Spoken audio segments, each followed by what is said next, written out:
Pour avoir une idée globale à l'échelle de Paris, la palme des catastrophes de type inondation revient au XVIIe siècle avec 18 inondations, ensuite le XVIIIe siècle. Et de manière surprenante, ni le XIXe ni le XXe siècle ne représentent une période de très forte intensité en termes d'inondation.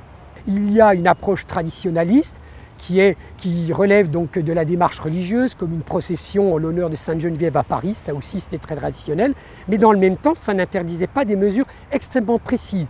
Mesures de prévention, imaginez à Paris, généralement en octobre-novembre, dès le XVIIe siècle, les autorités municipales convoquaient, là je cite les archives, des plongeurs. Et ces plongeurs avaient pour mission de vérifier le bon état des piles des ponts en prévision des inondations et de la fonte des glaces, des blocs de glace qui étaient charriés par la Seine.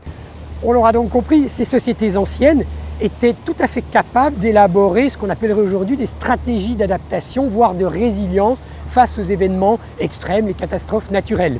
Il faut savoir que sur les littoraux européens, notamment français, les sociétés donc prenaient soin par exemple de bâtir en seconde ligne, c'est-à-dire en retrait par rapport aux traits côtiers.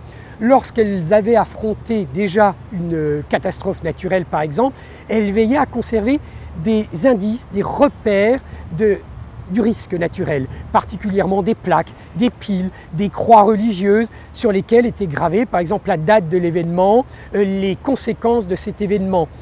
Dans le même temps, elles étaient capables de se mettre en sécurité, c'est-à-dire que quand on notait que la mer était forte par exemple, immédiatement vous aviez un système de surveillance.